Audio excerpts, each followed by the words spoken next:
Kid named Blood Diamond just got signed with the UFC welterweight. Let me ask you a question. How many fights has he had? Now, you're going to guess, of course. You're going to guess. I was asked this same question by my buddy Ryan. You want to know what my response was? 11. Threw it out there, but okay, he signed by the UFC, welterweight, 11 fights on the regional scene. Guys had 3. The guys had 3 fights. So what does that tell us? He's good at something, right? He's good at something. There's only a couple of ways in with that few of fights. Fewest fights I've ever seen was BJ Penn, who debuted in the UFC. But that was also a different time and a different era. BJ Penn was also a world champion in jiu-jitsu, which represented the first ever American to do it. So BJ had some paper behind him. He had some people vouching, but he debuted in the UFC. Cain Velasquez got to the UFC very quickly. I cannot recall how many fights, but that was a simple fact of Javier Mendez told Dana White, no one will fight this guy. No one will give him a fight. Dana's in a position where Dana can get him fights, did him a favor, and got him in. Blood Diamond, we're going to call him Blood Diamond, right? We won't ever forget that name. This kid from Africa, he's a world champion at something. I'm going to guess kickboxing. Oh, why am I guessing kickboxing? I left out one of the most important parts of the story. He's from City Kickboxing. That's Volkanovski's gym. That's Dan Hooker's gym. That's Israel Adesanya's gym. Okay, so they've got a level of clout. City Kickboxing has, just that I know of, I haven't looked this up, that I know of, 7 guys in the UFC. Blood Diamond is number 8. That's that I know of. I think they're closer to 11. They had a card one time with 4 guys on it. Now, somebody over there is doing a damn good job. And I don't know who's managing those guys. I know Eugene Berryman trains them. But I don't know that he manages them or even that they all have the same manager. But there is a tie-in, which is City Kickboxing, which is Eugene Berryman, which is the teammates that appear to be helping one another. I love it. I love it. I came through Team Quest, and we had 2 UFC belts in the room. We had the heavyweight title with Randy. We had the middleweight belt with Evan. But we had the pride belt as well with Henderson. In front of all of that, Matt Lindland was ranked number 1 in the world. He wasn't the champion, but he was ranked number 1. Okay. I only share that with you because I remember at Team Quest, in as good of a position as we were in, we didn't have one guy in the UFC. We didn't have one guy in Pride. And it was a very hard spot to be in, being one of the guys that was aspiring. You're looking around, you're doing your part and helping everyone out. And you're waiting for that phone call to be made on your behalf. And it was just a tough spot. I don't resent anybody, but I do resent that time period that I was waiting for somebody else to make that phone call for me. I look at City Kickboxing, it's just the opposite. One guy gets up in the loft, he throws the ladder down so other guys can climb up. Maybe it's Eugene Berryman working the phone. Maybe it's the manager that somebody gets credit here. That's a real team. That's what a real team does. You help somebody else to get there.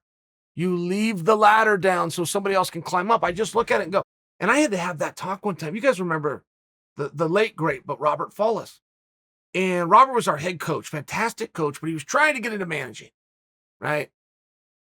I remember talking to him one day and saying, Coach, we're the only gym in the world. This was at Team Quest. We were sitting on the mats. I said, Coach, we're the only gym in the world that has a world title in a major organization and has nobody else signed. Certainly, you can get a hold of Dana. Certainly, you've got a favor somewhere. How come it isn't being used to get guys signed? I wasn't complaining. I said it just in this tone. And Robert said, well, I suppose you want that one guy to be you. And I said, Coach, it would help morale around here if it was anyone. If anyone got signed. Because then we would at least have opportunity that guy could be then owed a favor and get somebody. I was just trying to share my point, and it went on very deaf ears. He was a little surprised that I was even asking. I was surprised that we were the only organization, only gym in the world that had nobody signed to an organization we had the belts in, right? Pride. UFC was just one of these things. Observation. So when I see City Kickboxing getting through, and I'll tell you how my story ended. I never got that phone call made. I went to practice every single day hoping that call would be made. It never got made. And I finally got Joe Silva's email address. It was real easy too. It was J Silva, right? I should have guessed it, but I did it. Sent him an email. He didn't know me, never met. I sent him an email, and that night I had a UFC contract.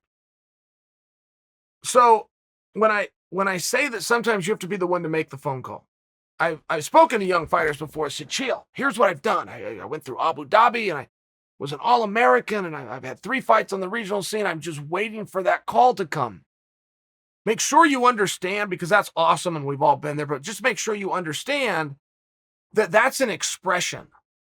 Waiting for that call to come is an expression. Do not take that literal. Go get that resume that you think's beautiful and make the call. And you generally are going to have a favor. I mean, you're going to have to know somebody to get that phone call answered and or returned. That's okay. And I will tell you, as soon as I got in the UFC, the very first thing I did is I got another guy in the UFC. I did not want to be in the same spot. Then it wasn't just me, it was all of my teammates. We had one of the biggest gyms in the world. We were ranked number 1. Somebody did a world ranking, how official that is, but only one guy did it. And for 3 years in a row, Team Quest was number 1. And there's only a small handful of gyms. So when I tell you how big we were, it was one of those things. I'm not doing that. I'm not getting somewhere and not bringing a teammate with me. So as I look at City Kickboxing, and I look at the fact that you got a welterweight that's only had 3 fights, so world champion in something, and I'm guessing kickboxing, and quite frankly, and don't try to throw Adesanya in my face, and don't try to throw Maurice Smith in my face. I'm aware it happens, but you guys are also aware that for a world champion kickboxer to come MMA and do well is not common. It's not common. For a guy from City Kickboxing to come over to MMA and do fantastic seems to be the norm.